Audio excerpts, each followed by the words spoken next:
All righty. So, moving right along, we all find ourselves in situations where we need to send somebody out of state, and we're looking for an agent out of state to build that out of state referral.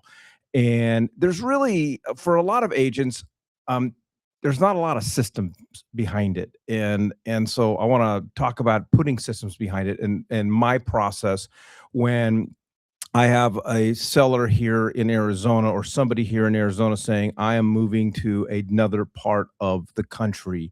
And what do I do? And what does that process look like? And the first step for me is I talk to Justin. Absolutely. Totally. You would be amazed on how many states your favorite lender is licensed out of.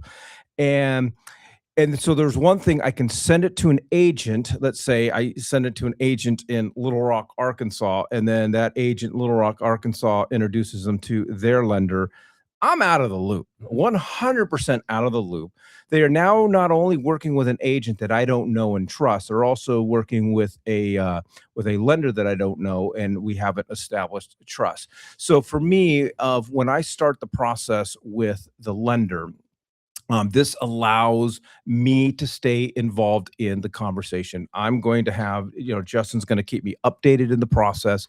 If there's any challenges that's going on, or the agent doesn't communicate with me clearly when the close of escrow is, I've got Justin and his team, or you have your lender and your team on top of it. And again, you'll know if any issues arise. Yeah, this is when we do our weekly Wednesday free remote CE classes. We're always talking about this when we're introducing the sponsors, because Justin happens to be one of the sponsors for that. And the primal thing here is there are multiple advantages. If you don't know who the lender is, or they're dealing with a big box bank or whatever it might be when they get to wherever they're going on their new property, you're totally out of control. I mean, and from my perspective, the broker aspect of it is, why are you referring people to anybody if you don't know if that person's capable or has the caliber to properly service your client? You're just trying to tag on to some extra money. Oh, I'm going to get 30% or whatever, but the thing is that you want to make sure that you have a reason for referring your client, this person, to a specific person in another state. And we don't do business there. Who are we going to rely on? Just because they do a lot of business doesn't mean they're the right agent.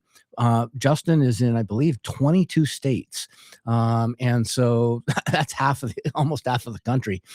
So I highly and always recommend that if you do have a referral, I don't care where it is, you refer it to, call Justin, see if he has a professional in that marketplace. Yeah, Nick, and whoever your lender is, and you know them, you know their systems, you know their processes, and it's just going to get treated the same as if somebody was buying something here in Phoenix. Yeah, I mean, it goes back to the conversation we have a lot, leveraging the people that you already are working with here, trusting those preferred partners that are working with you and around you, have insight, not just when you are in a transaction with them. You should be communicating with them on a regular basis. They are, as we call them, your cabinet. You should be meeting with your cabinet once a week and have conversations, check in. So this should be an easy conversation to have. And if you're not doing that, let's maybe investigate who you're working with.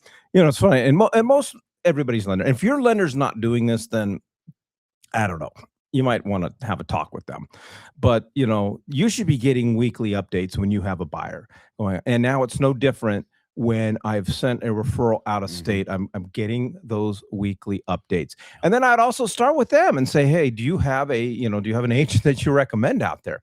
But then once you find that agent, we sometimes, it's so easy to lose focus of those that we refer out, especially if we do not introduce them to our lender. If we just say, hey, let's just say, I don't know all the states that Justin's licensed at, but let's say he's not licensed in New Hampshire, and I find an agent out there and I send him to New Hampshire. With how busy we are, it is so easy to just lose sight of that deal and not give that proper attention. So I say, you develop your cadence, and you're going to leverage your CRM by doing this, but determine how often you're going to check in with your clients. Like right now, I have a client, he's living in Alabama, moving to South Carolina, and Justin's doing the mortgage. Okay, that's pretty convoluted, And so now I know I set up my CRM. I'm always checking with my client every so often, whatever that cadence is. Mhm. How are things going? How's the process going? And I'm also checking in with that agent. Bingo. I've interviewed that agent. I've spent time on the phone with this agent to make sure that that agent is the right agent for my clients. And how often am I checking with that agent? That is so true. I'm glad you brought that up. We had some friends of ours move to East Cobb, in Georgia, and we didn't know anybody there, so we happened to reach out to another friend of mine who owns a real estate office in that area, and he picked an agent for us. And I told the agent, I'm going to be checking in with you. I want to make sure that the client that I'm giving you is living up to what they said. But of course, I'm contacting my client, the person that we referred, and I'm always checking with them. I'm saying the same identical thing. I'm referring to you, and I'm going to stay in communication with you throughout this process because I want to make sure you're being well taken care of. So if the agent doesn't want, I'm not getting in their deal. So that's a big thing. You don't want to get in their deal, but what all you want to do is just Right. make sure there's timely communication. They're getting their needs met. The information they're getting is relevant to their purchase. And if you just go down that road, it shows you continue to care. So here's the point, Mike. They sold their house 4 years later, didn't even call me until they wanted a new referral. Mhm. And they called me to say, oh, hey, by the way, we're moving to Virginia. Who do you know there? Exactly. And that's exactly. Like, what? You want them to, yeah. And because customer service just permeates and once you stop providing customer service, Nick, you stop getting business. 100%. And I mean, they're just because you're referring them out and they're working out of the area, it's not out of sight, out of mind. You want to make sure that you have that set up through your CRM. You also want to make sure that you're cognizant your CRM is set up, because if that referrer sends you a text and then the next hour you had your scheduled, hey, just checking in, that's going to look a little silly. But you definitely should have something running, and don't let them forget your name. All right. And then I'd also say, Todd, to that point is when you have that kind of constant communication with another agent from another state, when they have somebody that's moving to Phoenix, you're top of mind. They're going to be like, okay, this agent knows how to communicate. But I'd also say, start with your broker. Your brokers, we got one in the house, so earmuffs. I don't want him to get a big head. Yeah. Speaking of broker, you should call Claudia for sure. Yeah. But your brokers know they're networked across the nation. They know a lot of quality agents from around the country. So if you're sending somebody to a different part of the country and you don't know anyone, talk to your brokers or talk to a top producer. Top producers have already established a lot of relationships with agents from around the country. Find an agent that specializes, or find an agent in your office or around the valley that specializes in relocation, that works with relocation companies. They know agents. And for me, my preference is I look for teams. Ryan and I, we've partnered with about 34 teams from around the country, because if Kyle, and we hope he moves to Arkansas, but if he does move to Arkansas, I can call that team leader and say, this is what my clients like. This is the area that they're looking for, and let that team leader determine who is that best agent on their team to work with Kyle. And if something goes awry, I can go to the team leader and then, of course, interview that agent. It might have been a long time ago, but a long time ago, I built a team, and it was one of the largest teams, most successful production teams in the country. And part of the network was that, you have two choices. You can go align yourself with a brokerage that has a national presence, but you still don't know anybody anywhere, and you're still taking it on a maybe that the person that is being referred to your client is going to be capable of doing what it is that they're asking.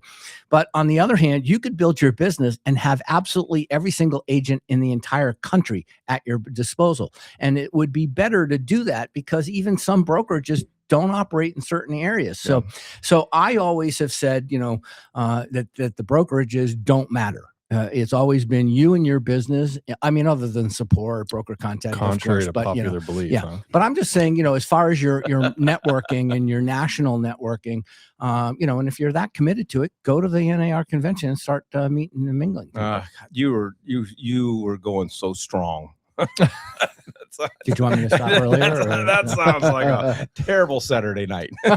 No, it's actually kind of fun. Yeah, you'd be surprised.